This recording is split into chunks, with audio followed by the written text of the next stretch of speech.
정신 충만하십시오. 강하고 담대하십시오. 마귀에게 버림받은 자 되지 말라라는 제목으로 하나님 말씀 증거하도록 하겠습니다. 우리는 세상을 살면서 이렇게 겉으로 보이는 것만 모든 게 다 되는 줄 압니다. 내면에 영적 전쟁이 있다는 것을 꼭 깨달아야 된다는 것입니다. 우린 그러죠. 환경과 여건이 좋아지면 다 잘 풀릴 것이다. 안 그렇습니다. 영적 전쟁이에요. 악한 마귀가 있기 때문에 딱 그렇지 않다는 것입니다. 우리 그 청량리 일대 가면은 거기 밥퍼 사역이라고 있죠. 그 노숙자들에게 이렇게 밥퍼주는 밥 제공하는 그런 사역이 있습니다. 그때 우리 느끼죠. 저거 잘 살게 되면은 노숙자 없애기만 하면은 뭐 문제 없겠다. 원래 그 청량리 그 일대 그 되게 잘 못 살았거든요. 근데 지금 재개발이 됐습니다. 그래서 깨끗해지고 좋아졌어요. 근데 무슨 문제가 생겼느냐? 아직도 노숙자가 있거든요. 그랬더니 왕년에 노숙자였던 사람들이 집을 얻고 난 다음에 그들이 항의를 하는 거야. 저놈들 더러워서 안 된다고. 그래서 결국은 밥포 사역 더 못하게 한다고 항의 오고 막 그렇게 됐다는 것입니다. 잘 보세요.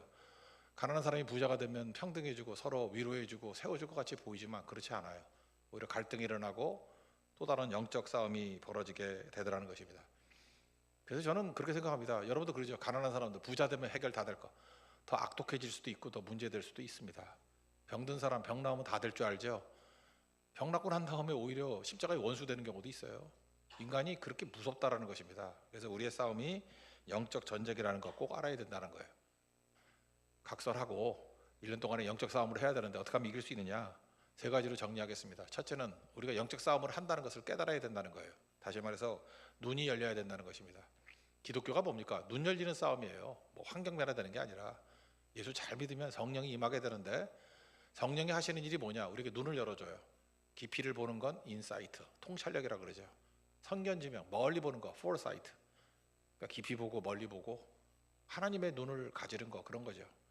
저는 대학교 때 이렇게 무협지 되게 많이 읽었는데 그 중에 잊혀지지 않는 것 중에 하나가 그거예요. 어떤 아버지가 아들을 명궁 만들라고 산에 있는 도사님한테 보냈어요. 그랬더니 활 쏘는 거 가르치지 않고 청소만 시키는 거예요. 옛날에 항상 그랬죠. 청소도 하도 오래 시키니까 5년 시키고 그래도 아무것도 가르쳐주지 않아요. 이놈이 항의를 했죠. 아니 활 배우러 왔는데 청소만 시키면 어떡하냐고. 그러다가 도망치다가 잡히고 또도 터지고 한 10년 지났습니다. 그랬더니 처음으로 도사님께서 딴 걸 시키더라는 거예요. 그게 뭐냐? 눈앞에 이렇게 실에다가 쌀알을 하나 매달아 놓고 쳐다보고 있으라고. 더 미치는 거죠. 청소 끝나면 쌀알 쳐다보고 청소 끝나면 쌀알 쳐다보고 그러니까 또 도망가다가 잡히고 또 얻어 터지고 또 계속 그럽니다. 그러다가 10년 더 쳐다봤어요. 그러니까 총 20년. 이 녀석이 드디어 깨닫게 된 거예요. 도사님한테 뛰어갔습니다. 도사님 내 눈앞에 있는 쌀 한 톨이 쌀 한 가마면 같이 보입니다. 눈이 바뀐 거죠. 그랬더니 도사님이 웃으면서 활과 화살을 주더라는 거예요. 갖다 쏴. 한 번도 활을 쏜 적이 없는 사람이었는데 자기 눈에 쌀 한 톨이 한 가마같이 같이 보이는 거예요. 아니, 눈앞에 있는 쌀 한 가마니 못 맞출 사람이 누가 있어요. 딱 맞추니까 하산하라. 다 그렇게 다 그런 거죠. 우리 인생이 그런 겁니다. 인생이 뭐 기능 배우는 게 아니고요. 눈만 딱 열리면은 정확히 깨닫게 되는 거예요. 영적 리더는 이런 겁니다. why를 묻는 존재, why, 왜를 묻는 존재라고. how 이런 거는 하수들이나 묻는 거예요. 어떻게 해야 돼? 그런 건 뭐 삽질하는 건데 뭐 아무나 해도 되지. AI가 하고 로봇이 다 하는 거예요. 어떻게, how. 그 뭐 힘들었고 기계적인 일인데. 그래서 기계적인 일에 괜히 그 힘쓰다가는 여러분 인생 다 무너집니다. 영적 시야가 열린다는 게 뭐냐? why를 묻는 거예요. 왜를 3번 물으면 해커가 된다고. why를 묻는 자를 해커라 그러는 거예요. 해커. 우리 크리스찬들은 다 해커가 돼야 된다고. why를 묻는 거. 왜를 묻는다는 게 뭐예요? 그게 눈이 열렸다는 거죠. 눈이 열리니까 왜를 묻지. 그게 크리스찬이라는 것입니다. 그러니까 잘 봐요. 우리 겉으로 볼 때 저 왜 저래? 그걸 물어봐야죠. 그럼 뭐 알죠. 영적 싸움이야. 마귀가 지금 장난치는 거야. 그런 것들을 꼭 볼 줄 알아야 된다는 것입니다. 그래서 여러분들 시야가 열리기 위해서 필요한 게 뭐냐 하면은 운동 좀 해야 돼요. 맨날 집안에 처박혀 있으면 하나도 모르는데 왜 그 CEO들이 그래서 뭐 골프 치러 다니고 맨날 운동하잖아. 걸으면은 시야가 바뀌기 때문에 그래요. 건강의 제사가 아니라 시야가 바뀌기 때문에. 선교를 가죠. 선교를 가면 뭐가 바뀝니까? 시야가 바뀌어요. 못 보던 걸 보게 되고 깨닫게 되는 거죠. 다 알던 얘기들이거든. 그래서 결국 성령께서 우리에게 어디를 유도하시느냐? 눈이 열리는 쪽으로 유도하신다는 것입니다. 12절 보니까 우리의 씨름은 혈과 육이 아니다. 그리고 여기 뭐 잔뜩 나오잖아. 통치자, 권세, 뭐 세상의 어둠의 주관자, 하늘에 있는 악의 영. 다 이름만 다르지 다 마귀 새끼들이라는 거야. 마귀 새끼들. 마귀 그 족보들이거든. 영적 싸움이다. 그거 깨달으라는 것입니다. 사탄이 하는 일이 뭐냐? 성령께서 우리의 눈을 열어주시는 거고, 사탄이 하는 일은 우리 눈을 가리는 거예요. 블라인드 친다고. 블라인드. 고린도후서 4장 4절 보면 이 세상 신 마귀죠. 믿지 아니한 자들의 마음을 혼미케 하여 그리스도의 영광의 복음의 광채가 비치지 못하게 한다.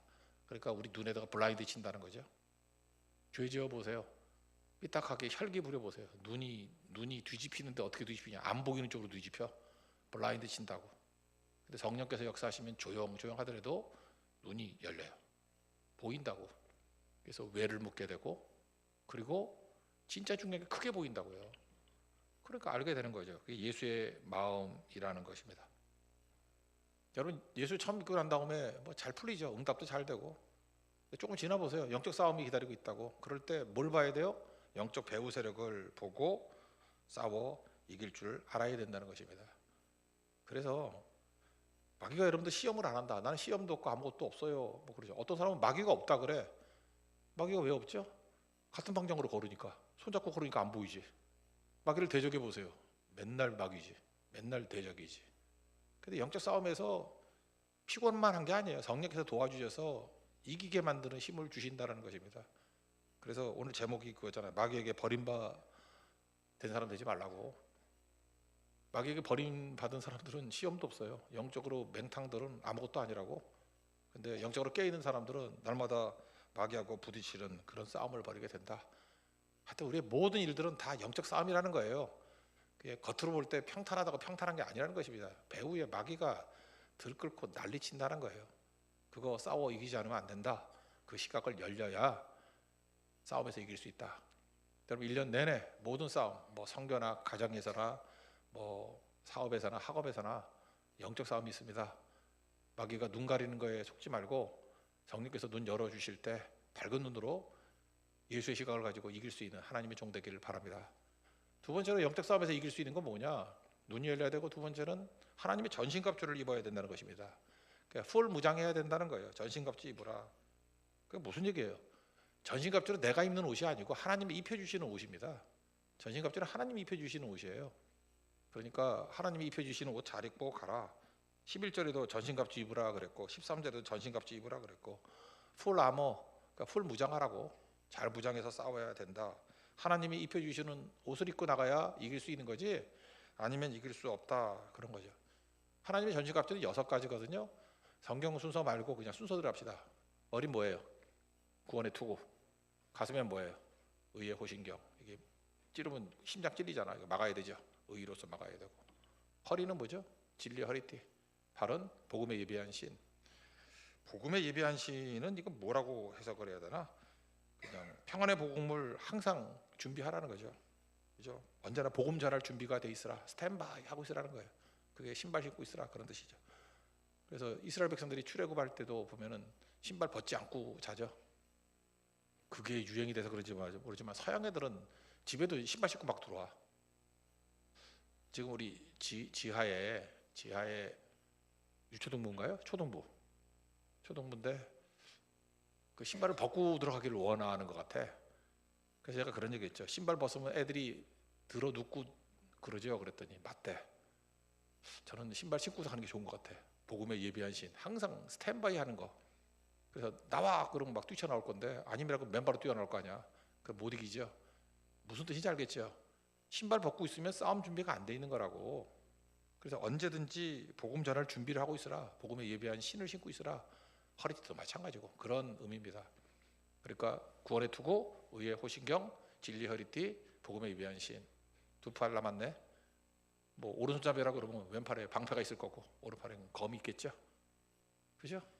이렇게 6가지를 하나님의 전신갑주. 이건 뭐냐 하면은 예수님으로 옷 입으라 그러는 얘기가 똑같아요. 제가 그러니까 찾아놨으니까 한번 읽어드릴게요. 이거 구약에 다 있는 얘기거든요. 이사야 59장 17절 보니까 공의를 갑옷으로 삼으며 구원을 자기의 머리에 써서 투구로 삼으라 이런 말씀이 나오거든요. 여기서 구원의 전신갑주 뭐 여기 다 나오는 거잖아요. 이사야 49장 2절 보니까 내 입을 날카로운 칼같이 만드시고, 그러니까 뭐예요? 말씀의 검, 그런 얘기고. 이사야 52장 7절 보니까 좋은 소식을 전하며 평화를 공포하며 복된 좋은 소식을 가지고 구원을 공포하며 시온을 향하여 이르기를 주 하나님이 통치하시다 하는 자의 산을 넘는 발이 어찌 그리 아름다운 거. 뭐 똑같은 얘기죠. 복음 들고 산을 넘는 자들이 아름답다 하는 거. 이게 신발 얘기라는 거예요. 항상 복음 증거할 스탠바이가 돼 있어요. 그러니까 신약에 나오는 이런 모든 얘기들은요, 이거 신기하다고 여기지 말고 구약에 다 있는 얘기예요. 그래서 이사야서 잘 읽으면은 이사야에서 여기저기서 뜯어다가 이렇게 요약해놓은 거구나라는 걸 알게 된다고. 그러니까 신약을 공부할 때는 구약을 봐야 돼요. 구약을 보면 아, 여기서 이게 나온 거구나. 근데 이 모든 게 다 뭐예요? 메시아 예언이라고. 그러니까 하나님의 전신갑주가 뭐예요? 메시아 대신 예수님이 가지고 있는 요소를 그대로 짝 있게 한 거라고, 이렇게 6가지를. 그러니까 전신갑주를 입으라고 하는 거는 골로새 3장 12절 말씀과 같이 예수로 옷 입으라 그런 얘기예요. 그러니까 예수님으로 무장하면은 전신갑주 되는 겁니다. 예수 없이 뭐 딴 걸로 해봐야 아무 소용 없다. 근데 여기 보세요. 구원의 투구는 뭐냐? 예수 믿자마자 나 예수님 믿습니다. 예수 그리스도가 나를 구원하시고 내 죄를 씻은 것을 믿습니다. 그럼 구원 받죠? 그죠? 주 예수를 믿으라 그러면 너와 네 집이 구원 얻으리라. 그거 아니에요. 그게 구원의 투구라고. 근데 어떤 사람이 수영복만 입고 팬티 하나 걸치고 구원의 투구만 쓰고 나왔어. 이게 얘 싸움이 되겠어요? 얘가? 구원 받긴 받았는데 이게 뭐야? 뭐 코미디지. 팬티 입고 뭐 하냐? 너 수영장 왔냐? 해수욕장 왔냐? 그러죠. 많은 크리스찬들이 이러고 살고 있다고. 나 구원 받았대. 예수 믿고 구원 받았대. 그리고 나머지 무장을 안 해. 구원의 투구 쓰고 수영 팬티 입고 뛰어다니고 있다고. 이게 우리 어떤 한 한번 시험해 볼까? 수영 팬티 하나 입어놓고 구원의 투구 하나 쓰고 그러면 다 웃을 걸. 얼레걸러리 그럴 거지. 저게 뭐야? 근데 그게 상당히 많은 크리스천들이 그러고 살고 있다고요. 무장 다 해야 돼요. 구원의 투구, 그 다음에 의의 호신경, 진리 허리티, 복음의 예비한 신, 방패, 성령의 검 다 무장해야 된다고. 이 중에 가장 티피컬한 게 무엇입니까? 성령의 검이죠. 다 수비인데 공격용 무기가 뭐예요? 성령의 검.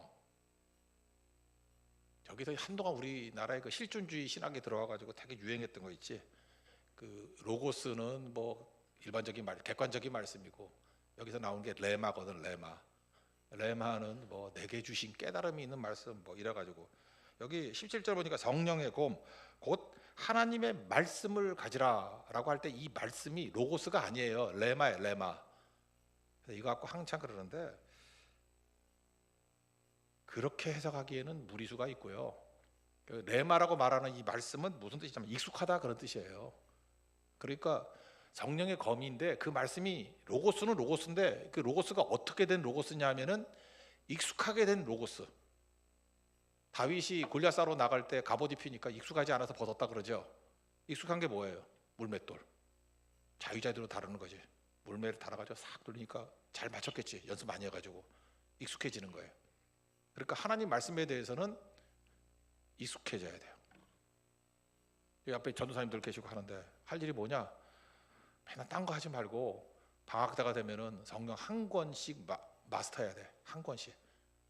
예를 들어서 히브리서, 그럼 히브리서 마스터하고, 마태복음, 그럼 마태복음 마스터하고, 학기마다 하나씩만 마스터해봐요. 그러면 신학교 3년 동안 성경 6권은 마스터가 되잖아. 그럴 때 제일 중요한 건 창세기 해야 되고 출애굽기 해야 되고, 신약에서는 요한복음, 로마서 4개, 그리고 옵션으로 하나씩, 선지서에서 뭐 이사야서라든지 아니면 서신서에서는 뭐 로마서라든지 아니면은 뭐 에베소서 같은 거 하나 더 그렇게 공부해 놓으면은 그다음에 신학교 때 6가지 정도만 탄탄히 해놔도 나머지 승리할 수 있어요. 그럼 뭐예요? 그게 익숙해져야지.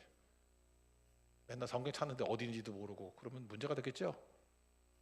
여러분 그 역대기에 보면은 그런 말씀이 또 나와요. 역대상 5장 18절에 보니까 싸움에 익숙한 사람 44,760명을 뽑았다 이러냐. 전쟁터에 아무나 데리고 나가는 거 아니에요. 싸움에 익숙한 사람, 잘하는 사람 그런 거예요. 잘하는 사람. 우리 맨날 그러죠. 뭐 나이 40이 넘으면 이건 확실한 것 같아. 우리는 열심히 하면 다 되는 줄 알아. 목사님 그래도 열심히 했어요. 그거는 애들이나 하는 얘기야. 여기 지금 율동하는 중학생 애들 열심히 하죠. 얘네들은 주의를 좀 산만하게 하지 말고 앞에 똑바로 쳐다보고 있어. 알았죠? 이렇게 여중생들은 맨날 소곤소곤 얘기를 해서 니네들이 가치가 떨어지는 거야. 좀 떨어져 앉아. 떨어져 앉아서 얘기하지 말고 서로 그렇지 잘하고 있어. 원수시해 원수시. 그러면은 딱 좋아. 니네 둘이 얘기하는 게 별로 의미가 없다고 생각하는 다른 모든 사람들이 그거를 굉장히 나쁘게 보고 있다고. 그걸 알고 있어야 돼. 그러니까 떠들지 말고 앞에만 눈이 부릅뜨고 쳐다봐. 아까 그랬잖아. 믿음이 시야라고, 시선이라고. 그죠? 쳐다보는 게 되게 중요하겠죠. 그러니까 뭘 해야 되냐면은 익숙해져야 된다고. 그래서 뚜렷하게 쳐다볼 줄 알고. 열심히만 한다고 다 되는 거 아니에요. 잘해야 돼요. 중요한 거예요. 잘 보세요. 열심히만 하는 사람의 특징이 뭐냐면 이거 했다 저거 했다 그래 맨날. 이거 했다 저거 했다. 무슨 지가 팔방미인이냐? 요즘 팔방미인 해가지고 아무 데도 못 써먹어요. 이것도 하고 저것도 하고 맨날 뭐 취미생활이야? 한 가지 10년 해야 돼요. 그러면 잘해요. 나이 40살이 넘었는데 자기 전공 분야에서 탁월하지 못하다. 그 문제가 있는 거예요. 하나님이 익숙한 사람을 쓰는 거라고. 목사라 그러면 보세요. 의사가 되려 그러면 의사가 그 의술에 익숙하지 않아요? 책을 몇 권 읽어야 되고 몇 시간을 공부해야 되고 뭐 그런 거 있더라고. 의사가 되려 그러면. 법관이 되려 그러면 그 법조문 뭐 요즘에 AI가 있지만 그거 다 공부해야 되잖아. 외워야 되고 어디쯤에 있는지 다 알아야 될 거 아니에요. 법에 대해서 익숙해져야 될 거 아니에요. 뭐 어리버리한 거 그런 사람한테 가서 뭐 도움 받겠어요? 우리는 아마추어로 태어나서 프로로 죽어야 돼. 익숙함이 그런 거라고. 하나님 말씀도 마찬가지입니다. 여러분들 말씀 그냥 대충 듣고 뭐 요약하고 뭐 그런 거 하는 거 아니고요. 제발 AI 쓰려고 그러지 마. 말씀을 공부해야 돼요. 듣고 가슴에 새기고. 그래서 하나님의 말씀이 익숙해진 거, 뭐 내게 감동이 있고 그런 거 아니에요. 내게 익숙해진 말씀을 뭐라 그걸 레마라 그래. 로고스는 똑같아요. 로고스가 내게 익숙해졌을 때를 레마라 그런다고. 그래서 성령이 하나님 말씀을 붙들라. 그때 그게 레마예요. 레마. 하나님 말씀에 익숙해져야 된다는 것입니다. 성경가서도 마찬가지예요. 어떤 걸 전해야 되느냐, 뭐 이렇게 보고 어리버리 할 게 아니라 성경하기 직전에 내게 주셨던 말씀들 있잖아요. 익숙한 말씀들. 자꾸만 반복을 하다 보면 익숙해져요. 그게 레마예요. 레마. 하나님의 복음에 대해서 오영리 익숙해져야 되고, 사형리 익숙해져야 되고, 십자가의 복음 익숙해져야 되고. 원점이 뭐예요? 그래야 영적 싸움에서 이길 수 있다는 것입니다. 아마추어는 다 죽어요. 딴 건 모르지만 말씀에 있어서는 익숙해질 수 있는 우리 하나님의 거룩한 종 되길 바랍니다. 그래야 승리합니다. 세 번째, 영적 싸움에서 승리하기 위해서는 기도해야겠죠. 여기 보니까 기도에 관해서 이렇게 자세히 설명한 게 있나요? 18절을 보시면 모든 기도와 간구를 하되 항상 성령 안에서 기도하고 이를 위하여 깨어 구하기를 항상 있으며 여러 성도를 위하여 구하라. 이건 뭐 기도를 강조하지 않습니까? 모든 기도, 간구, 성령 안에서 기도, 이를 위하여 깨어 구하기를 항상 힘쓰고 여러 성도를 위해서 구하라. 내가 볼 때 한 절에 이렇게 기도에 관해서 중복적으로 기도 이렇게 말한 게 없잖아요. 기도 말고 뭐로 이기겠어요? 아까도 얘기했죠. 우리 성도들이 올라가야 될 산이 세 가지가 있다고. 신의 산, 말씀의 산이에요. 정령이가 익숙하게 말씀의 산을 올 줄 알아야 돼요. 그리고 말씀 붙들고 감람산 올라가야 돼요. 기도해야 되죠. 예수님 습관을 따라 기도하셨다 그러잖아요. 감람산에서 마지막 겟세마네 동산, 거기 감람산이거든. 땀방울이 핏방울이 되도록 말씀 붙들고 기도할 때 역사가 나타나게 됩니다. 주의 뜻을 위해서 내 뜻대로 마옵시고 아버지의 원대로 되기를 원합니다. 그러잖아요. 그게 감람산이라고. 그거 중요한 거죠.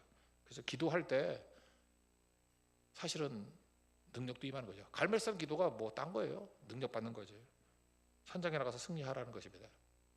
19, 20절 보니까 나를 위해서 구할 것은 감옥에 갇혀 있잖아요. 풀어달라 그런 거 아니고 내게 말씀을 주사 신의 산에 올라가기를 원합니다. 그죠? 나의 입을 열어 복음의 비밀을 담대히 알리게 하옵소서. 이 능력이죠. 복음 증거하는 능력. 이 갈멜산이고 이를 위하여 나를 최사들의 메인 사신이 된 것은 나로 이 일에 당연히 합당히 담대히 하게 하려 하심이라. 그러니까 뭐 능력이죠. 능력. 이런 것들을 위해서 구하게 되더라는 것입니다. 이게 중요한 거죠. 기도하면 어떤 일이 벌어지느냐? 하나님께 점점 가까워져요. 기도할 때 주님께 가까워진다. 신명기에 계속 강조하고 있는 거라고. 기도할 때 주님께 가까워집니다. 여러분 진짜 좋아할 때의 특징이 뭔지 알아요? 내 삶을 깨뜨립니다. 거기 보면은 1절 하반절에 보니까 아깝지 않습니다 이런 게 나오죠. 사랑해 보셨어요? 사랑해 보셨어요? 사랑했었지만 다 잊어버린 것 같은데 너무 늙어가지고 좀 사랑하는 데만 좀 앞에 좀 앉아봐, 그죠?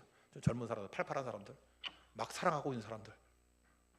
사랑하면 아깝지가 않아. 두 가지, 돈이 아깝지 않고 시간이 아깝지 않아. 똑같아요. 예수님을 뜨겁게 사랑하면요, 뭐가 달라지느냐면 아깝지가 않아. 그래서 어떤 사람이 인색하다 그러면 그 사람은 하나님 사랑을 모르는 거야. 인색하던 사람도 예수님 만나면 아깝지가 않아. 삭개오 보세요. 무슨 뭐 제살에 반을 팔아주고 토색한 것들 뭐 4배나 갖고 뭐 이상한 소리 막 하잖아. 거기 느끼는 게 뭐예요? 우리 똑같이 해야 된다 그 얘기가 아니라 이 사람은 아무것도 아깝지 않구나. 아까운 게 없구나. 예수님께 다 드릴 수 있다 그런 거 아니에요? 뭐예요? 사랑했다 그런 거죠. 우리도 이런 모습이 있었으면 좋겠어요. 아깝지 않은 모습들. 저는 영적 상태를 맨날 그걸로 따져요. 뭘 할 때 아까우면. 저도 헌금 꽤 많이 하거든요. 근데 최근 들어서 한 번도 아까운 적이 없었던 것 같아요. 내가 전사 때 좀 아까웠던 것 같아. 그때 돈이 별로 없었으니까. 꽤 많이 헌금을 했는데 손이 떨리더라고. 근데 그때 이후에 떨릴 땐 2배를 드렸어요. 그 이후 수십 년 동안 뭐 헌금이든 시간이든 내가 예수님께 드리는 거에서 아깝다고 생각했던 적은 없었던 것 같아요. 그게 위기죠. 뭐래도 아깝지 않습니다. 보니까 사랑하는 건 아깝지 않더라고. 예수님에 대해서 아깝지 않고 교회에 대해서 아깝지 않고. 우리 성도도 그런 분 되게 많아요. 아깝지 않은 분들. 가족들 사랑하면 아깝지 않죠? 아버지한테 드리는 게 아깝나? 우리 애들 물어봐야겠네. 아깝나? 그 죽여버려야지 그거. 나도 그거. 여러분 어디가 아깝지 않습니까? 그게 사랑이에요. 언제 그런 일이 벌어지느냐? 기도하면 주님께 가까워진다니까요. 기도는 기도로만 이길 수 있어요. 기도하면 기도의 결과가 응답이라기보다도 응답도 있겠지만 기도해야 주님 사랑이 돼요. 예수님 사랑하면 아깝지 않아요. 그래서 승리한다고. 우리 평생의 영적 싸움입니다. 이 모든 싸움에서 이길 수 있는 하나님의 거룩한 종 되기를 바랍니다.